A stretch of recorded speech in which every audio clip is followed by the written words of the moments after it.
Hello, welcome to Philbits, where we explore specific ideas, themes, and arguments in the history of philosophy. This episode is brought to you by philosophy2u.com.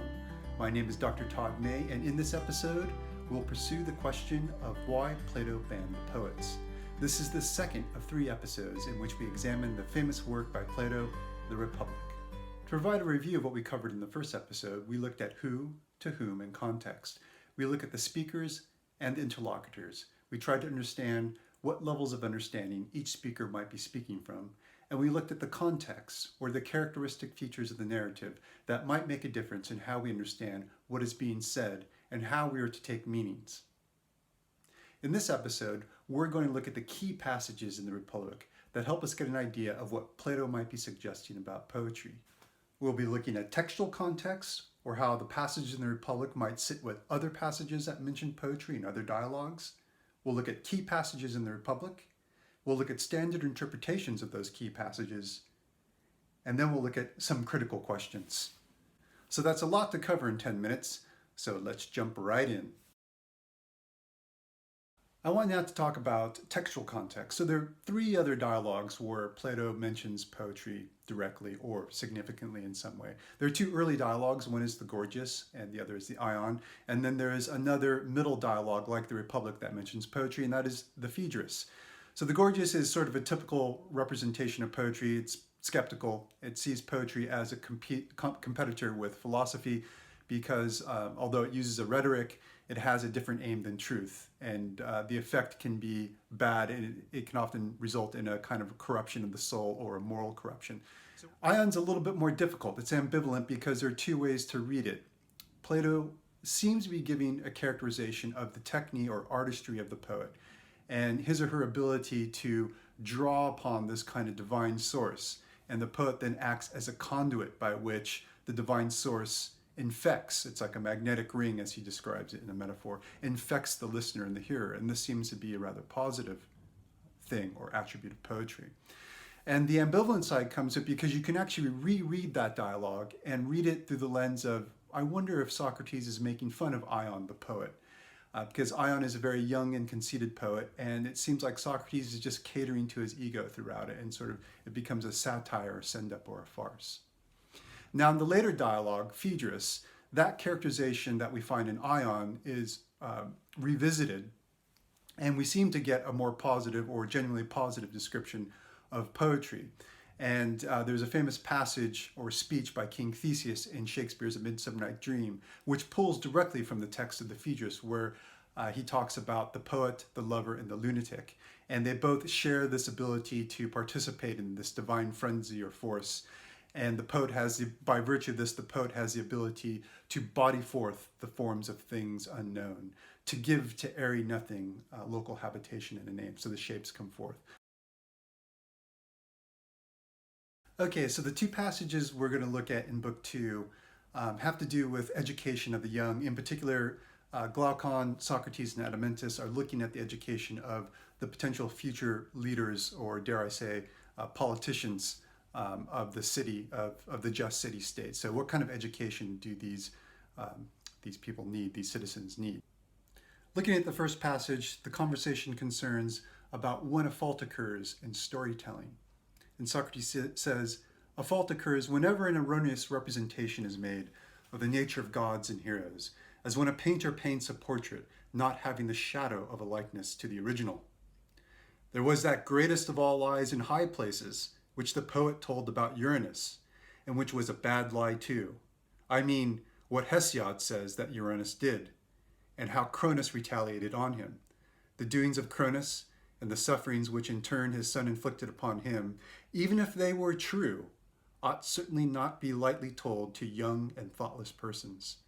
If possible, they had better be buried in silence, but if there's an absolute necessity for their mention, a chosen few might hear them in a mystery, and they should sacrifice not a common Eleusinian pig, but some huge and unprocurable victim, and then the number of the hearers will be very few indeed. But certainly what we get in this first passage is that Socrates wants Glaucon to recognize that these stories that inform our culture and tradition, so we're talking about Athenian culture and tradition, are very deceptive and they're very complex, and they're very tricky to deal with. And someone who is young or uneducated might not be aware of what these stories are referring to, that they're not to be taken to be literally true, that they use some kind of literary technique to refer to some other kind of meaning that we're trying to understand. For a young person cannot judge what is allegorical and what is literal.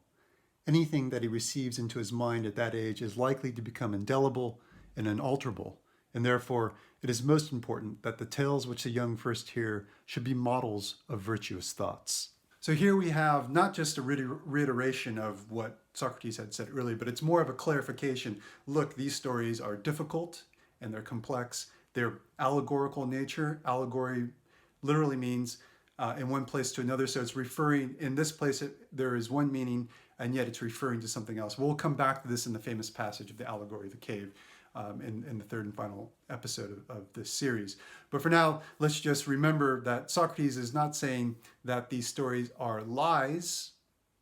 Some of them can be, but a lot of them, or some of them, can be truthful. But they're not truthful in the way of simply making a propositional statement or an assertion such as, it is raining outside. They use specific literary devices such as metaphor and symbol and allegory to make their point, and therefore their reference of meaning is going to be much more difficult to understand. There's got to be not only experience and maturity, but a kind of background knowledge of the listener to really understand and attune to what might be suggested by any particular story. In this next passage, Socrates wants to demonstrate to Glaucon that painters and poets and the arts basically imitate from the ideal and actual physical present things in the world. So he opens with a question with the example of crafting beds. Beds then are of three kinds, and there are three artists who superintend them: God, the maker of the bed, and the painter. God is the author of this and of all other things. And what shall we say of the carpenter? Is he not also the maker of the bed? But what would you call the painter, a creator and a maker? Yet if he is not the maker, what is he in relation to the bed? Glaucon concludes, I think that we may fairly designate him as the imitator of that which the others make, and so too is the poet. For the first time, at least, significantly, a term is used to describe art and art form. So it's a kind of proto-theory of art, which comes from this dialogue. And that term is mimesis. So mimesis becomes this term throughout the Western history of philosophy and art that is used to describe art form as an imitation of life. And this becomes very problematic throughout the history of the West. And Plato is seen to be the main culprit or originator and culprit of this theory, because he seems to articulate quite strongly in Book 10 of the Republic that art is a form of imitation. What we have in this passage is essentially an epistemological claim about the nature of arts, about poetry and painting, for example. So with God and the carpenter, they are doing something real. They're considered makers.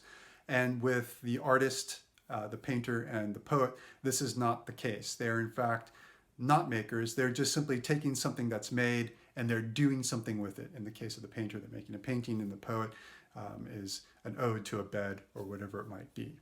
So we have this kind of remove that poetry, painting, and the arts don't have much epistemological worth. Again, the idea, the phrase that art imitates life is essentially that. You're just going to get something that's not quite the real thing when you get it in the form of art or poetry. Now, this epistemological claim is going to set up a much more devastating claim that's going to be moral in nature. So let's have a look at that passage. And does not the latter, I mean the rebellious principle, furnish a great variety of materials for imitation, whereas the wise and calm temperament, being always nearly equitable, is not easy to imitate or to appreciate when imitated, especially at a public festival when a promiscuous crowd is assembled in a theater, for the feeling represented is one to which they are strangers. Then Socrates goes on to say, then the imitative poet who aims at being popular is not by nature made, nor is his art intended to please or to affect the rational principle in the soul, but he will prefer the passionate and fitful temper, which is easily imitated. So we have a further characterization that poetry doesn't participate in the rational principle, is not reasonable. It may appear that way. It really plays upon the emotions. And we get later discussions in the dialogues about the way in which the rational principle and the faculties of the emotions are supposed to sit together for Plato. That reason is sort of the king or in charge of the emotions in the famous chariot analogy. But for our purposes, we can clearly see on one reading of the Republic and the key passages, Plato is a critic of poetry. He condemns it because it's a form of imitation, the epistemological claim, and then because it's a form of imitation, it's going to tend towards not being concerned with the truth, but just the poet's own reputation, and therefore play upon those aspects of our soul which cater towards that, and that creates an imbalanced or unharmonious soul. And therefore, there's a moral condemnation to poetry. We cannot let poetry into the just city. It's going to corrupt the citizen. By way of summation, there are two basic interpretations of Plato. The first is the hard version, in which Plato is seen as a harsh critic of poetry altogether. The city-state requires a form of censorship, and in order to ensure that the citizenry is morally behaved and is not corrupted in any way, we must oust all poetry altogether. So that is a rather harsh view, and philosophers like Karl Popper do think that Plato is adhering to that view. The second view is the attenuated view, or what is the softer version of Plato, in which he rejects only a certain kind of poetry, and that's going to be the poetry that is morally vicious. All other kinds of poetries can be brought back or allowed to stay within the polis.